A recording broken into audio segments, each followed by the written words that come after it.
Hello പ്രിയപ്പെട്ട സുഹൃത്തുക്കളെ, ഇത് നമ്മുടെ ഒരു സുഹൃത്തിൻ്റെ വീട്ടിലെ ഒരു റേക്കാണത്. അവർ കൊലായി ഭാഗത്തൊക്കെ ചെടികളൊക്കെ വെച്ച് മനോഹരമാക്കിയിട്ടുണ്ടായിരുന്ന ഒരു റേക്കാണ്.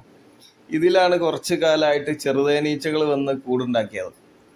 അപ്പോൾ നമ്മളോട് നമ്മുടെ സക്കീർ ഭായിൻ്റെ വീടാണ്. സക്കീർ ഭായി പറഞ്ഞത് ഒരുപാട് തേനുണ്ടാവും, കുറേ കാലമായി വന്ന് കൂടിയിട്ട് എന്നൊക്കെയാണ് പറഞ്ഞത്.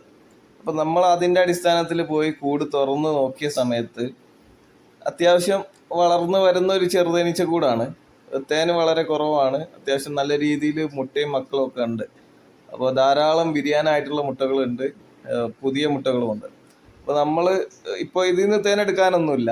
നമ്മൾ എന്ത് ചെയ്തു, ഈ മുട്ടകളെ വളരെ വൃത്തിയായിട്ട് വളരെ പതുക്കെ കേടുപാടുകളൊന്നും സംഭവിക്കാത്ത രീതിയിൽ നമ്മളത് അടർത്തി മാറ്റി നമ്മുടെ പുതിയ കൂട്ടിലേക്ക് വെച്ച് കൊടുത്തു. അതിനുശേഷം കുറച്ച് തേനും പൂമ്പൊടിയും കൂടിയിട്ടുള്ളൊരു ഭാഗം ഉണ്ടായിരുന്നു. അത് നമ്മൾ നമ്മുടെ പുതിയ കൂടിൻ്റെ രണ്ടാമത്തെ സെക്ഷനിലേക്ക് വെച്ച് കൊടുക്കുകയും റാണിയെ പരമാവധി നമ്മൾ തരികയും ചെയ്തു. പക്ഷേ റാണിയെ ഈ സമയത്തൊന്നും നമുക്ക് കണ്ടെത്താൻ കഴിഞ്ഞില്ല. പക്ഷെ കുറച്ച് സമയം കഴിഞ്ഞപ്പോൾ നമ്മൾ ഈ ഒരു പഴയ ആ ഒരു കൂട് പുറത്ത് വെച്ച് ശ്രദ്ധിച്ച് നോക്കിയ സമയത്ത് നമുക്ക് റാണി ഒരു കുറച്ച് തേനിൽ കുളിച്ച് നിൽക്കുന്നതായിട്ട് കാണാൻ പറ്റി. നമ്മളൊരു ഇല എടുത്തിട്ട് വളരെ ശ്രദ്ധിച്ച് റാണിയെ ആ ഇലയിലേക്ക് മാറ്റുന്ന ഒരു ശ്രമമാണ് നടത്തുന്നത്. അങ്ങനെ നമുക്ക് റാണിയെ കിട്ടിയിട്ടുണ്ട്. നമ്മൾ റാണിയെ കയ്യിലേക്ക് മാറ്റി അത്യാവശ്യം തേനിൽ കുളിച്ച് കിടക്കുകയാണ്. പക്ഷെ ആള് വളരെ സ്ട്രോങ് ആണ്, വേറെ ഡാമേജ് ഒന്നും പറ്റിയിട്ടില്ല.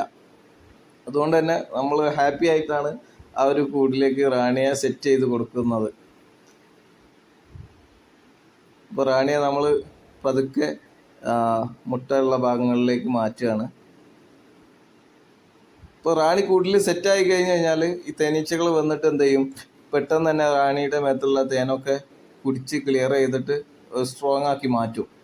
നമ്മൾ ഇതുപോലുള്ള ഒരു പഴയ കൂട് പൊളിച്ച് പുതിയതിലേക്ക് മാറ്റുമ്പോൾ നമുക്ക് റാണിയെ സുരക്ഷിതമായിട്ട് കിട്ടുക എന്ന് പറഞ്ഞു കഴിഞ്ഞാൽ ആ കൂട് സക്സസ് ആയി എന്നുള്ളതാണ് അതിൻ്റെ ഒരു പ്രധാന കാര്യം. ഏതായാലും നമ്മൾ ആ കൂട് പഴയ കൂടുണ്ടായിരുന്ന അതേ പൊസിഷനിൽ വെച്ച് കൊടുക്കുകയും അവരുടെ പഴയ കൂട്ടുന്ന കുറച്ച് മെഴുകെടുത്തിട്ട് നമ്മുടെ പുതിയ കൂടിൻ്റെ എൻട്രൻസ് ഭാഗത്ത് വെച്ച് കൊടുത്ത് സെറ്റ് ചെയ്തു. അപ്പോൾ ഏകദേശം കുറച്ച് സമയത്തിനുള്ളിൽ തന്നെ പുറത്ത് പോയിട്ടുള്ള ഈച്ചകളും മൊത്തത്തിൽ ഇളകിയ ഈച്ചകളും എല്ലാം വളരെ പെട്ടെന്ന് തന്നെ കൂട്ടിലേക്ക് കയറുന്ന ഒരു കാഴ്ചയാണ് ഇത്. കണ്ടോ? ഇനി വളരെ പെട്ടെന്ന് എന്ത് ചെയ്യും, അവർ ഈ ഒരു പുതിയ കൂട്ടിൽ സെറ്റാവും. അടുത്ത സമയമാകുമ്പോൾ നമുക്ക് വളരെ സുരക്ഷിതമായിട്ട് ആ കൂട്ടിൽ നിന്ന് തേനെടുക്കാനും പറ്റും.